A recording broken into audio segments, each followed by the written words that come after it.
Good afternoon, everybody, and thank you for hanging around and being here this afternoon. I just wanted to do a little bit by way of introduction. I've been a lawyer for 35 years. I have done a little bit of everything that you can do with a law degree. I've been a litigator, a law professor, a nonprofit executive. I had my own law office, and ultimately I also ended up being a lawyer's assistance program director for the state of Texas, their bar association, for 10 years. And that led me into the work that I'm going to be talking about with you today. And so you can see up on the slide, that's kind of what I think of like you might see on my CV, and that's the side that we want to show to everybody else, especially professionally. But when we're talking about mental health, substance use and abuse, behavioral health disorders, those are the things that we tend to really want to hide. But the thing that we're seeing now in the legal profession and across the board is that because there's so much stigma that attaches to these topics, people are afraid to talk about it. People in particular are afraid to ask for help if they start to experience that. And so from the years that I've been working on this, I have seen way too many lawyers not ask for help, get to the end stage of this. I've been to too many funerals. And so I have really dedicated myself to trying to break down stigma. And so I want to talk to you just quickly about my story. And I'm not to be salacious or anything, but I want to just sort of start the conversation, set an example, and tell you the other side of that resume. And I think that this is relatively common in the legal profession. We don't lead with these sort of things. So just real quickly from my story, I got to law school and already had some depression and anxiety that I brought with me. I didn't drink before I got to law school, but with all the stress and the pressure and the really uncomfortable feelings that came with that anxiety and depression, I started drinking then. And that was also sort of the go-to, right? That's what we all did to celebrate or to mourn a loss. And so I started drinking at that time. I got out of law school. I went to work at Legal Aid and started doing domestic violence cases and child abuse cases. So that was the litigation that I did. And you can imagine, like, burnout, compassion fatigue, these things that we know about now, but didn't really have words for them then, generating a lot of uncomfortable feelings. And so I continued to self-medicate with what was my go-to, which was, quite frankly, red wine. And so I started off in my 20s, drinking usually about 2 glasses of wine a night. But I have a genetic predisposition towards an alcohol use disorder. We know that that is a progressive disease. 2 glasses of wine by the time I was 35 did not make me feel the same way I did when I was 25, so I drank more. By the time I was 45, fast forward, I was consuming 2 bottles of wine a day, which is not sustainable at all. And what happened was then, as sometimes and oftentimes does, things started to implode. And first I lost my marriage. That didn't stop me. Next I lost my job. And for the hundreds, if not thousands, of lawyers I've talked to in a similar situation, that tends to be where it gets our attention. Because it's all about our reputation. We're so concerned about what other people think and whether or not we're going to be able to continue in our career. And so at that point, I threw myself into recovery and self-care. And I'll be talking about some of those things as we go through this afternoon. But meditation, had a strong meditation practice. I went to a 12-step program. I went to see a therapist. I got medication for depression, and I took it. I followed the orders. And after a year of taking care of myself, then I got that job as the Lawyer's Assistance Program Director at the State Bar of Texas. And since then, I have lived in my work and in my personal life around recovery and self-care. So it has been a long road indeed. So again, I tell that just to sort of break the ice and start talking about these things. And what we know about breaking down stigma is that the best way to do that is to have contact with somebody who has had that experience, that issue. And so now we've done that today. So moving on and talking about you guys and what you've been through, I know when Megan first contacted me about coming to speak to you, we spent a good amount of time talking about your stressors and what you all have been through, particularly around the pandemic. And so I wanted to just start off as a baseline talking about the level of stress that we experienced during the pandemic. And it was, in some ways, a unique type of stress. You know, the day-to-day work stress, those are some things that are kind of predictable. We can wrap our mind around them. The kind of stress we were dealing with during the pandemic is the absolute worst. It is the most damaging and takes the longest to get over. And that's because these stressors were unpredictable. We didn't know when it was going to end, right? They were extreme, thinking about the very health and well-being and lives of ourselves and our family, and it just went on forever, right? And so I just wanted to say, for some of you, if you're still feeling some of the effects of that stress from the pandemic, this is why. That was really some of the hardest things that we could go through. So I want to share with you, again, talking about just sort of setting the stage here for what's going on in the legal profession. I'm going to share with you only a few statistics, but they're all in this topic pretty bad. So I'm not going to spend a lot of time bringing everybody down, but I just want to give you an overview of what we're experiencing.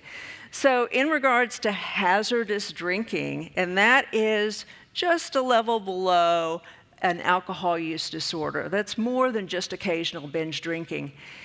Before the pandemic, 1 in 5 lawyers were engaging in drinking to that level. Shortly after the pandemic, the hard days of the pandemic, we had some studies done and found that that rate had increased by 50% and was up to 30%. So almost 1 in 3 lawyers over the past couple of years have been engaging in that level of consumption of alcohol. There have been many studies of lawyers. There have been many studies of other professionals as well around burnout, and burnout is incredibly high right now. The studies are really consistently that at least half of the legal population are experiencing burnout currently. We're not alone. The doctors had that rate of burnout before the pandemic. It's obviously much higher now. You've got accountants, bankers, et cetera, that are also experiencing high levels of burnout right now. We have increasing rates of depression and anxiety. And you see here, those rates have gone up.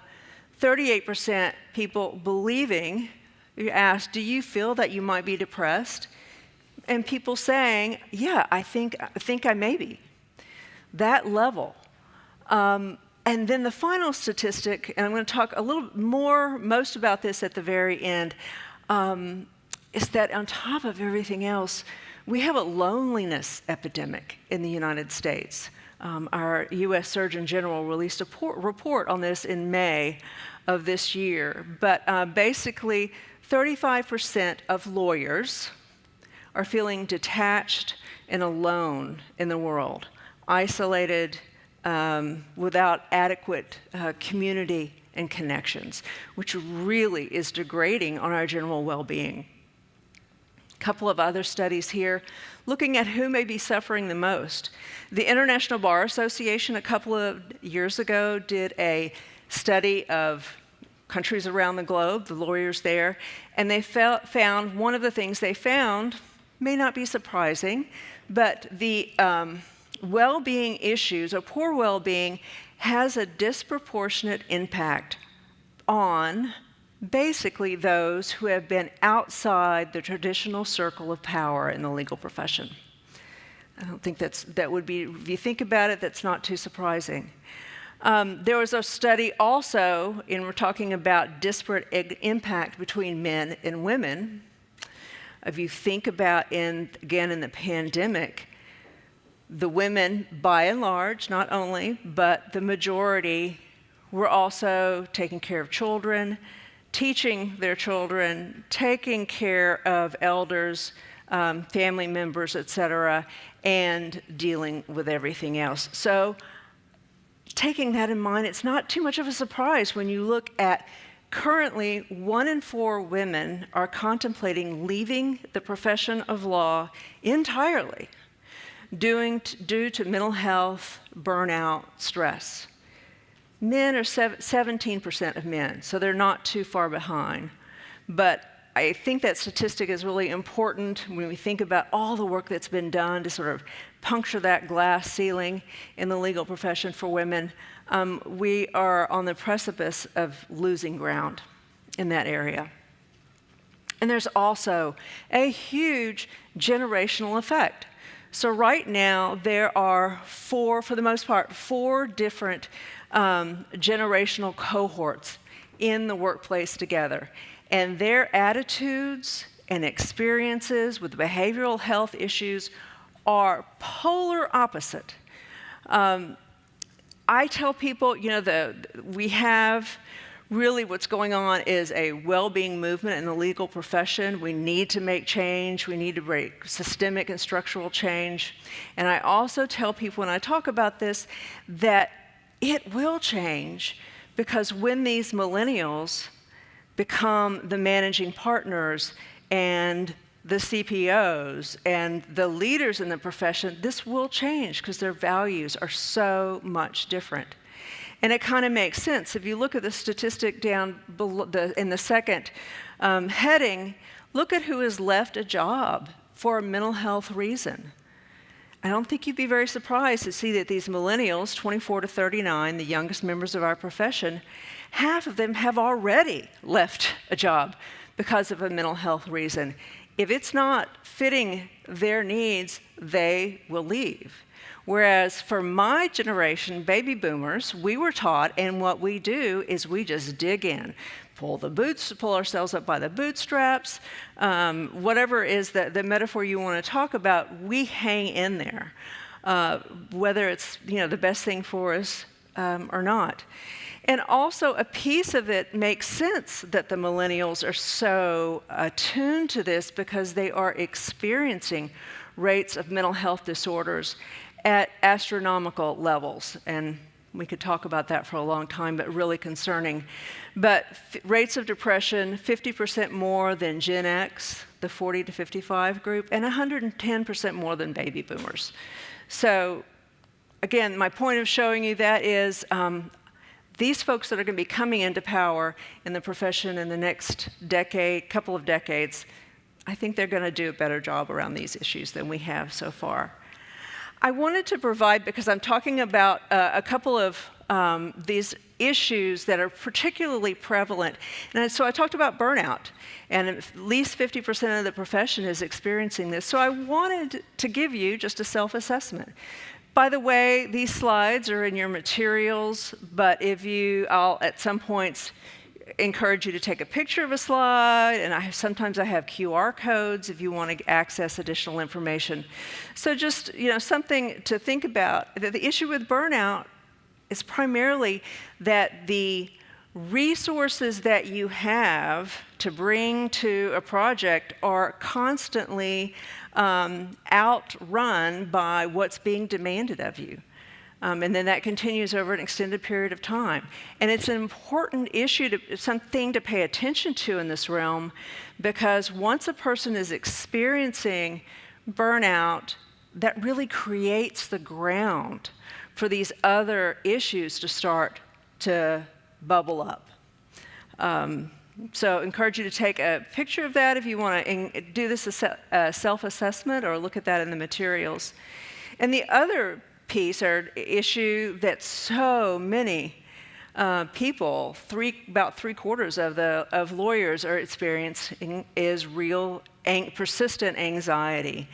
And so here's some of the things that happen to your body, happens to your mind, happens to how we interact with different people.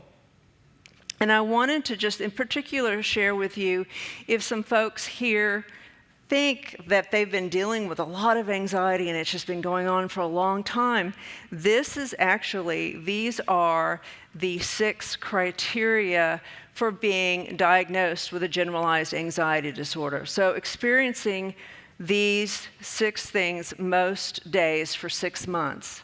So just give that a thought. And I tell folks, if that is the case, then it might be a good time to communicate with your general practitioner and to really start to look at this. Because at this point in time, the things that are just causing some daily anxiety and the tight stomach and maybe irritability, et cetera, it's now at a point where it is diagnosable and it's impacting your health. So let me just take a moment and ask you guys, and you can just sort of shout out from your table, what do you think in regards to your work reduces your well-being? Anybody want to throw out some ideas? Deadlines, I've heard. I had the opportunity to sit with some of you during the roundtables earlier, and so we talked about this a little bit. But sometimes the deadlines, dealing with state legislators, dealing with an unsupportive supervisor. Are there other things that are particular to the procurement world that you think causes a lot of stress? And the lights are in my eyes, so I can't really see. The pressure to have the right answer all the time. Yeah. And that's part of being a lawyer, right? I mean, the expectation is that we always get it right. And so there is so much pressure for perfectionism across the board with everybody. Anybody else? Okay. I'm going to ask y'all some questions throughout, and I encourage folks to speak up, and also can send comments and questions through the app function, and we'll take those up a little bit later. So one of the valuable things about you sitting here in this session is that you're getting CLE credit for it.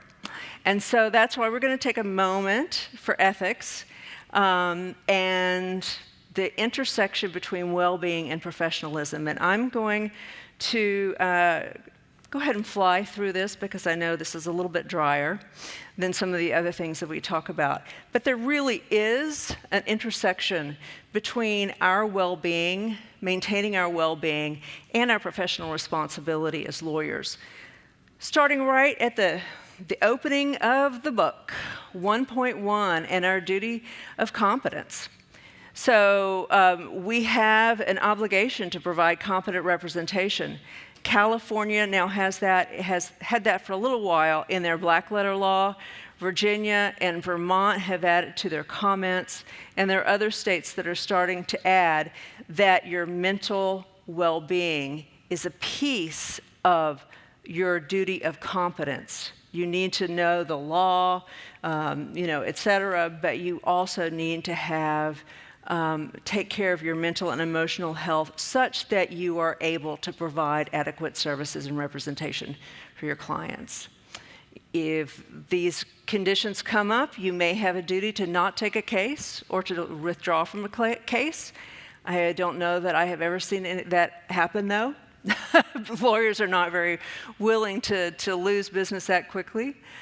Diligence. I mean, obviously, that was a big one. The years that I worked at the Lawyers Assistance Program, I can't tell you how many lawyers who I spoke to on the phone, maybe experiencing depression or some other issue that's starting to become debilitating, and they just can't even open the mail or return people's emails. The due diligence really gets hit quickly when somebody's level of well-being starts to become diminished. This is a rule that a lot of people, I think, don't know a lot about or pay attention to. If you have a supervisory authority for another whose conduct has violated the rules of professional conduct, and the consequences of that conduct could have been avoided because you, the supervisor, knew about it but didn't do anything to mitigate or stop it, you can be held in violation of these rules as well as the managerial person. And also professional misconduct. When somebody engages and takes conduct that violates one of these rules, and that violation, that conduct, raises a substantial question as to that lawyer's fitness to practice, then in most all states, you have a duty to report that incident to discipline. And I know in Texas, you can avoid picking up the phone and calling the disciplinary authority by reporting that to the Lawyer's Assistance Program. I think that's still the only state that has that back door on this. So, phew, got through that part. And we've talked about a lot of dreary stuff already in, let's see, about 20 minutes. So we're going to move out of the problem and out of the boring stuff and into some solutions and strategies for this. And so I bring to you some tips around building your well-being, the things I'm going to talk to you about. I'm presenting them to you in mind that these are things that you, as a very busy lawyer, actually would be able to do. So here's another question. What do you guys do to relieve stress? And a real common one, I'm going to ask you all to raise your hands, is exercise. Who exercises to reduce stress? Okay, a lot of folks. Another one that I'm not going to talk about today, but that is incredibly effective, is meditation. Does anybody here meditate? We got some meditators, all right. Studies are just replete with how incredibly effective it is at dealing with all of these things, as well as enhancing a lot of the things that we need as lawyers, like our cognitive ability, et cetera. Okay, anybody have, I'll ask one last question. Hobbies. Any hobbies? Anybody want to say what their hobby is? This is where it gets interesting. Yeah. Music. Music. Do you play music or listen? Or both? Play. Play. Great. What instrument? Piano. Lovely. Yeah. Awesome. Yes, the woman in the white. Scrapbooking. Love it. All right. The women behind you at the very back, I think the two, did you guys raise your hand? Somebody back there? I'm just picking on you now. Anybody over here? Okay. There are a lot of people find ways to deal with the stress in a positive manner. Too many people go to not so positive things to deal with the stress. So I want to tell you about an advancement in the field of psychology. There is this thing called positive psychology. There's a relatively new field. Has anybody heard of positive psychology or read about it? Yeah. And this is a study that came about primarily through Martin Seligman, who started looking at what it means for people to thrive. You know, these people that are doing great, what is it about them? So studying that, because what we had as a society studied in psychology for over 100 years was the pathology, what made us sick, right? Well, now there are a lot of researchers out there looking at what helps us to thrive. And a big piece of this is intentionally generating positive emotions. And I think a lot of people feel like our emotions, we are completely, without exception, at their mercy to be sort of whipped back and forth. What we know now through positive psychology and the concept of neuroplasticity, that we actually can change some pathways within our brain, that we have the ability to change that. We're not just stuck with our thought patterns that we've had over time. So the thing about the positive emotions and generating those and all the strategies I'm going to talk to you today is about building up our resilience. And resilience is so important for folks in the legal profession Resilience is about our ability to bounce back after adversity. Basically, in a nutshell, is what it is. And boy, adversity is our business, right? We deal with that all the time. And so figuring out a way to bounce back for that and not let it break us down. And when we can do that, we have all the things that we want out of life: more life satisfaction, better health, etc. And one of the things they found in the field of positive psychology, and they're really studying this, is the fact that we as humans have a negativity bias. And that just means that our brains pay attention to the things that are negative more than the positive. And if you think about why, it benefited us from a survival perspective. I remember that meadow over there. There's a tiger that came after me, and I need to avoid that meadow, or whatever it is. But what it does to us in present day is that it really results in us almost fixating at times, ruminating sometimes, over the negative things that are going on in our lives.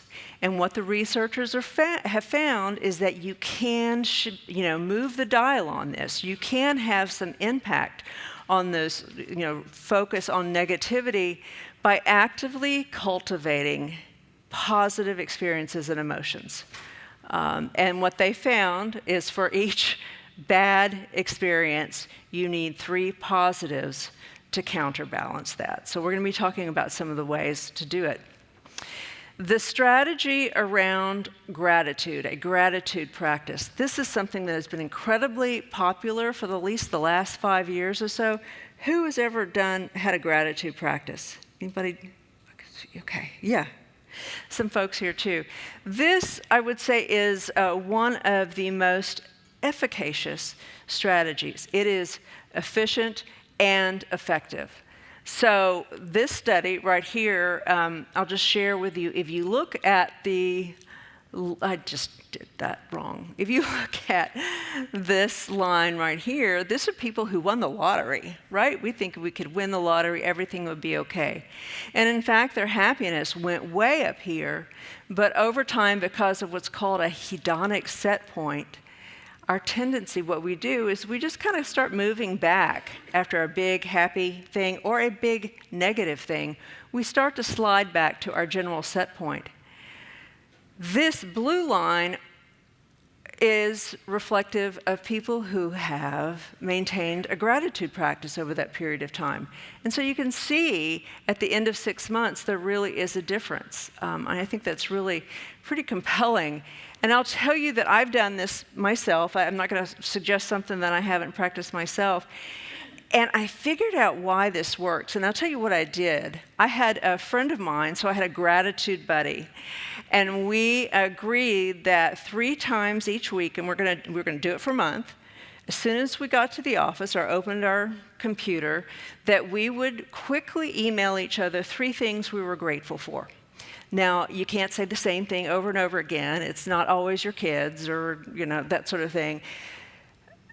But do it in 5 minutes. But what it does, and what I found, how it works, is that over that time, you start to attune your attention to what is good in your life. You start looking for what's positive and developing more of a glass half full worldview. And that's just simply, that's what the research shows, and I will tell you that's definitely the effect or outcome that I had. So it could be really simple. It doesn't cost any money. It takes very little time, and it also, something we'll talk about at the end, enhances a connection to another person, which is really critical to what we need as human beings. So in this area of talking about what can we do to create these positive experiences, and one of these things is looking at how we can cultivate joy and experiences of awe in our lives. Research studies have shown that the benefit to our well-being our sense of satisfaction and happiness is not just while you are having that, listening to that concert or looking at that fabulous waterfall. It extends over a period of time. So here is another piece of something where you can, with intentionality and great purpose, engage in something to really sort of move your happiness set point. And so I encourage people to think, what brings you joy? And it's going to be different for a lot of different people. When I first started working in this area, it's like, what brings me joy? I had to think back before law school to what brought me joy, right? I mean, I'd been busy. But sometimes you've got to go back that far. But if you can really intentionally think about scheduling this, finding a way to experience whatever it is, if it's nature, art, people you love, etc., finding ways to experience joy. Empathy.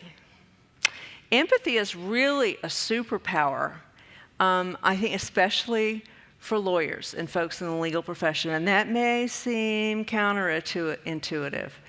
But if I was thinking a lot about this, it's like, Lord, empathetic lawyers, you got to be kidding me. But I started thinking about Atticus Finch and how many people were encouraged to join the legal profession because of To Kill a Mockingbird. And what was it that drew people to him? His integrity and his empathy for other people around him. And the issue, we don't have a lot of time together, so I'm just kind of getting to the meat of the matter here. The reason that empathy is so important and how it builds our resilience is because it is the secret sauce to strong human relationships.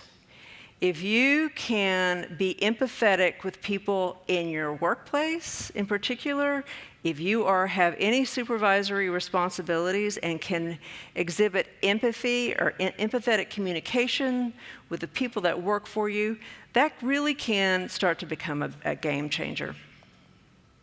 So again, how in the world do you make a lawyer empathetic? But then I started looking at what is, the strategies for doing that. And when I looked at these things, I realized this is what I learned in trial advocacy skills courses. I was taught this close attention to people and what they're saying and how they're saying it. It really is effective depositions, taking people on the stand, witnesses on the stand, et cetera, and just being a really better friend and support person. And it's about paying close attention and letting that person know that they've actually been heard and supported. So some of the, being fully present, a piece of that is what I do: turn away from the computer if you're in your office, put your phone in your desk. Studies have shown that just the presence of your cell phone, this is how hooked in we are, just the presence of the phone within our line of sight is distracting. We go back and back and back looking at that phone. So put it away. Use active listening, be curious, let them know afterwards that you heard what they said. And this is a way that you can actually, maybe you're not naturally an empathetic person, that doesn't come to you the way you've been raised or formed as a lawyer, but you can start to act, walk the walk, and then become more empathetic yourself. And I'll say, a key to this and to adopt empathy and trying to use that with others, the way it's going to be most useful for you and not a false sort of exercise, if you can start to develop compassion for yourself and empathy for yourself. Because we are, I think, lawyers who are so perfectionistic, we are so hard on ourselves. You think about what is the self-talk that we engage in with ourselves. If we make a mistake, we are human. We are going to make a mistake. So when that happens, what do we say? And I like to think this, encourage people to think of sort of the adage of, when you're saying these things to yourself, imagine that it was your friend talking. And somebody's talking to your friend that way. Would you ever allow that to happen? Imagine you're sitting with a friend who's having that same internal discourse, and they tell you, and I'm just worthless. I'm never going to be, a successful lawyer. I can't do anything right. I mean, some of us have that negative stuff in our head, and to call ourselves on it and step away from that. We don't let other people talk to us that way. We wouldn't want our friends to be talked to themselves that way. Don't talk to yourself that way. And start finding ways to be more gentle with ourselves. If one has some level of self-compassion, it is much easier and much more natural to be compassionate for others. And this is one that I think is really vital. And I've been thinking a lot and writing about this, again, because of this Surgeon General's report coming out in May of this year. If you're interested in it, there's a QR code that'll take you to the report. It's really fascinating. But just look at the statistics here. 58% of U.S. adults report experiencing loneliness in 2022. The flip side of that, only 39% felt very connected to others. Only 16% feel very connected to their community. Good heavens. I don't know which of these things are more concerning. And that we have a drastic decrease in the time we as adults spend in person with our friends. People, we used to gather and play cards and go bowling and, all of these things. And that just doesn't happen the way it did anymore. And it has a real effect on, of course, communities, but also on our sense of well-being. And this report comes on the heels of, back in 2018, the Harvard Business Review did a study of loneliness among all the professions. You get one guess as to who's the loneliest professional, and it's the lawyers. And a lot of it has to do with the other people that got the top scores on loneliness are professionals, doctors, engineers, that sort of thing. But law it can be a very lonely profession. We are in there in our offices at the computer. And this level of disconnection and loneliness hurts ourselves. If you'd like to check out, there's a UCLA put together loneliness scale. It's another self-assessment. And the research found, again, if you start looking here, who are most affected by this? And young adults, LGBTQ+, single or divorced, and those who are childless really had a hard time. And connection with others is essential to our well-being. We were made to be connected to other people, to be in community with other people, such that, and this is why I say hardwired for this, such that if we are isolated, and it's unwanted isolation, sometimes we want to be alone, but unwanted disconnection and isolation, our brain starts to basically send signals that something is wrong. Something is very wrong. And from that can come a lot of these negative consequences because that feeling is very uncomfortable and we don't want it to continue. And so it can start self-medicating from a variety of ways. It doesn't have to be alcohol, maybe it's shopping, but all different ways that we can to try and just get away from those really bad feelings. And I just copied this chart out of that report because it was so profound. So this is a graph that talks about odds of premature mortality. And if you think, what have we all been told that is going to cut short our lives? We think about, smoking and not exercising and that sort of thing. But if you look here, the three bottom ones, physical activity, obesity, air pollution, those three combined are still less than the effect of lacking social connection on how long we live or don't. And the piece here about it is more hazardous to basically our well-being than smoking 15 cigarettes a day. So it's really, really serious and something that maybe we just don't even think about how important it is. So here again, just some listings, some things, some of the benefits of connection and how we function better. And I would just encourage you to do while you're sitting here, maybe do an internal assessment. Do you feel like you're connected to supportive friends? Do you feel connected to any sort of community? And if that is not the case, I encourage you for your well-being to think about that and think about what you can change. I have gone through, as you guys have now heard, gone through some pretty dark times in my life. And it's the interesting thing about connecting with others is that when you need it the most, you feel the least like it. And what I actually did was I just carried in my purse a list of girlfriends and their phone numbers, and I would text them or call them and set up a date. And if it's on my calendar, maybe you're like me, I don't know, if it's on my calendar, I do it.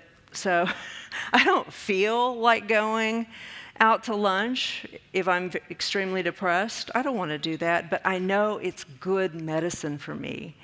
And so I would make myself do that. And it really, really made a difference.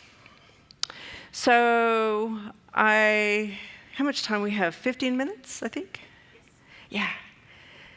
So I wanted to come around to the end here and give you guys also some information about what do you do if you feel like there's someone in your life that's struggling.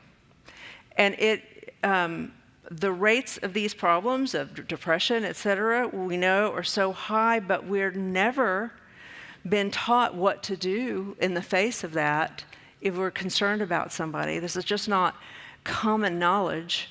It should be. So let me just share with this slide. This would be warning signs of impairment around the workplace. And you can go ahead and take a read through them, but I will tell you, setting all of that aside, really what I tell people to look for and go by is, what is your gut telling you?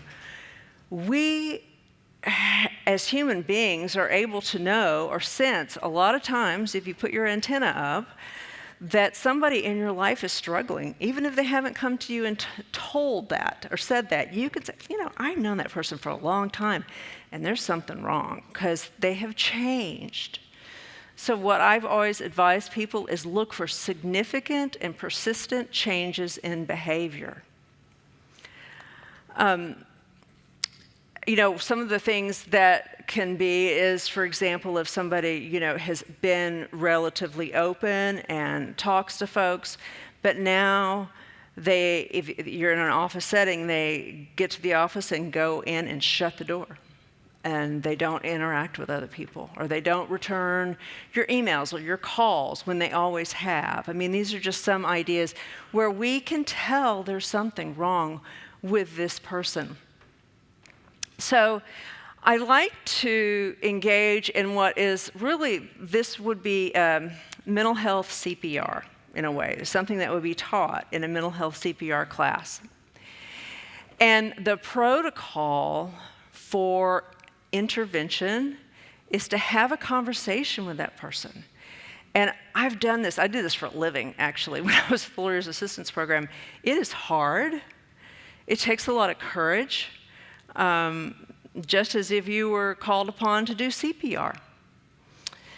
But you truly can save a life in doing this. So if you went to a course to learn about suicide prevention, or if you took a mental health sort of CPR type class, this is one of the things that you would learn. So how to have what I call the difficult conversation, because it's uncomfortable.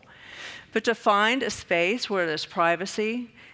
First, after that, establish rapport. So, Bob, you and I have worked together for 10 years, and I just think you're a great lawyer. I've always admired you, something to that effect. Convey your concern. You know what, I'm worried about you. Next, share an observation, just the facts. Do not say, Bob, I think you're an alcoholic and you need to go to treatment, because that will never, ever, ever work. But say, hey, you've always just been, lively around the office and talk to people, and I see that you go in your office and shut the door. You always used to return my emails or something, and I'm not seeing that, and I'm worried about you. Is there something going on? How are you? And then the most difficult thing for lawyers, after you ask that question, is to be quiet. Stop talking, because the point of all of this is to get them to speak, to get out of their head that they've been ruminating in maybe for months. And for the first time often, it's amazing how often it's the first time that they talk to another human about what's happening. And that is the first step towards recovery. That is the first step towards getting help. If they can just verbalize it and get it out of their head, that's the magic in this. So you can also offer resources, get them a number for the Lawyer's Assistance Program or whatever. Also, repeat as necessary, because this usually, almost always, is not one and done. In fact, expect you to say, hey, Bob, how are you doing? I'm worried about you. What's going on? And Bob will say, I'm fine. No, don't want to talk. And what I encourage people to say is, okay, maybe we can go to lunch in a couple of weeks, or go have a cup of coffee, or something to that effect. This is a high call. I'm asking a lot. But again, this, in some ways, it's not a lot, too. And it truly can save lives and get people on the path to getting help. And it's so important to get help for these issues, the behavioral health issues, because they tend to be progressive, as you heard about with my experience. They're progressive, they get worse, but if you start addressing it, they're highly treatable in 2023, treatable and manageable conditions, and there are all kinds of treatments, resources, medications, etc., for these issues now that didn't occur, even 10 years ago. So the idea with the cost, we know the cost of deferring maintenance on our cars. Why would we do that to ourselves? It's a little bit of a cheeky question, but I think it fits here. And so I always like to also coach people about how to know when to go, when you need maybe some help. And basically what it gets down to is, are you at a point where what's going on with you is negatively impacting your ability to get through the day? I mean, that's kind of what it boils down to. I think that's on here. Yeah, how to know when to go. Persistently sad, etc. There's a lot of different things that you can look at, but it's really about, is it difficult to get through the day? It's difficult to get through the day. It doesn't have to be that way. And it is amazing to me that even for me and people I see that came to me at the Lawyer's Assistance Program, how we will suffer for year after year after year, or decade after decade, struggling to get through the day and not ask for help. Getting the most out of therapy. I'll tell you, if you're trying to find somebody to talk to, the most important, research has shown this, is rapport. So it's not the letters after the person's name, it's do you get along with them. So call them, say, I'm thinking about coming to you, I'd like to talk to you for 5 or 10 minutes about what your approach is. That'll save you a lot of time, because you'll know in 5 or 10 minutes if you think you could work with this person or not. And if you can't, go on to the next person on your list.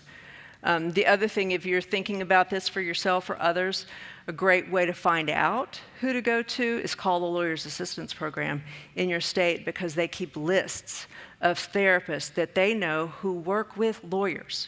And that's really a lot of times is a key in our profession, is being able to work with a professional who understands you and gets what it is that you're going through and gets the lawyer mindset. Lots of resources out there.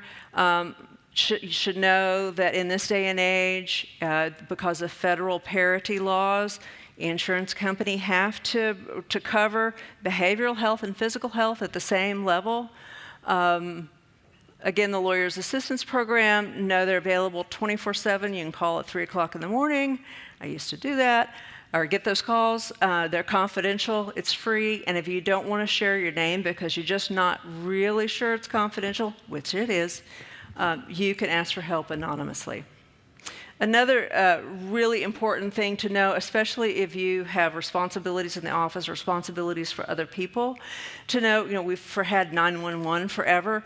Know there is now 988, and that is a suicide prevention lifeline. It's really a mental health lifeline, and you can call it if you're concerned about another person and you want to find out from somebody who is a bit of an expert, should you be really concerned and what should you do?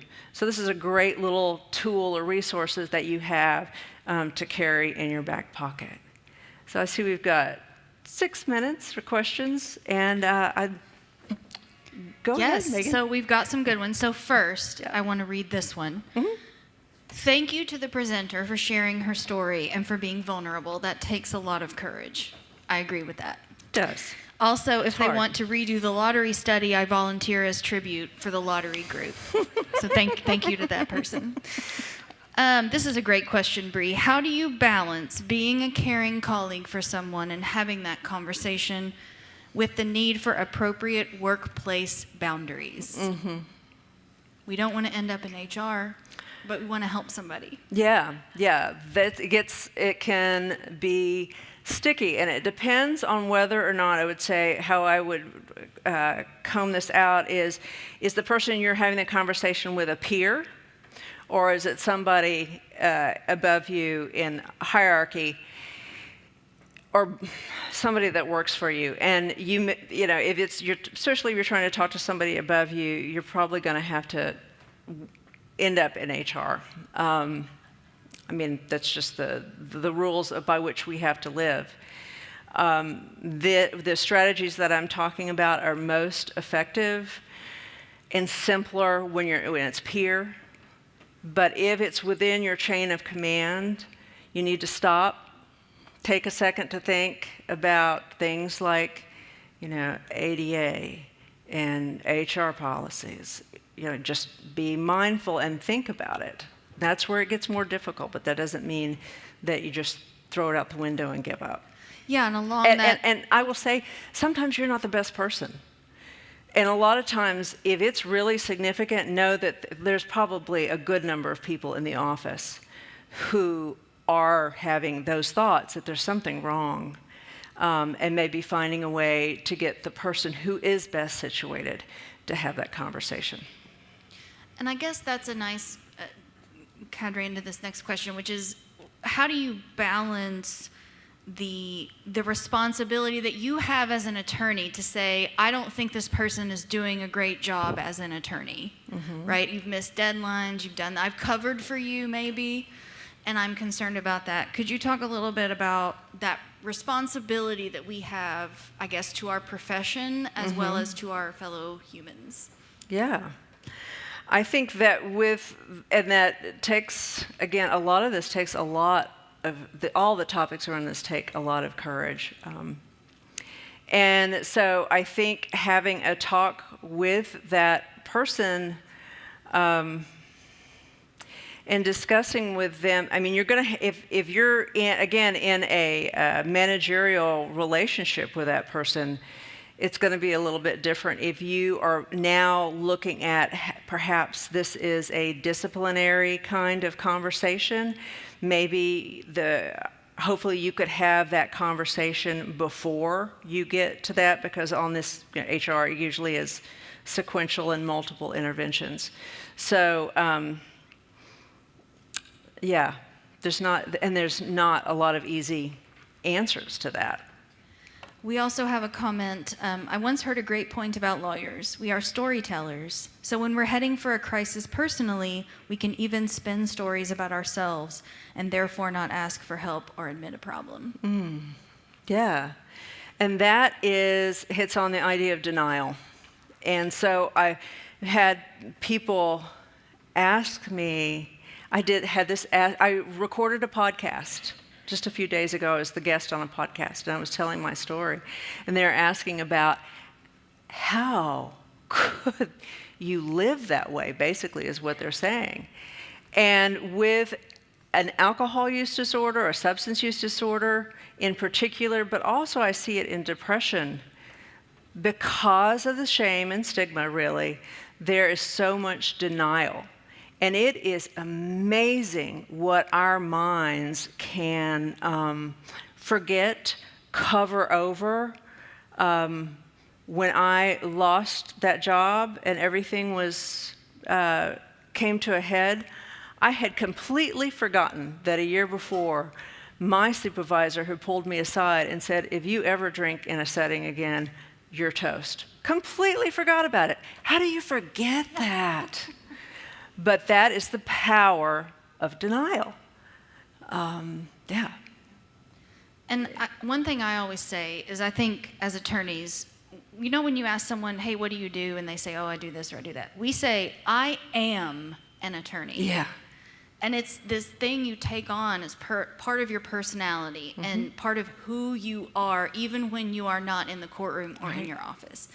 And so therefore, there becomes this connection between how you feel about yourself inside, deep down, and how you perform as an attorney. Absolutely. And I always just like to say, please try to separate those things. You are a person outside of that job. And yeah, it's a huge responsibility and you feel that burden, but you've got to realize that you're a person too. And you can prioritize that sometimes. And I think that's really hard for us to do. Amen. Yeah. I want to let people know, I kind of waffled on some of the questions there because they're so fact specific. And I am happy, anybody here who has a question that you just didn't want to, air in front of everybody, please shoot me an email. I will answer all your questions. Anybody that sends me an email, I will respond. And I'd be happy to, if you're really interested in sort of parceling out the sticky situation, shoot me an email and we'll get on the phone and I'll try to hash it out with you.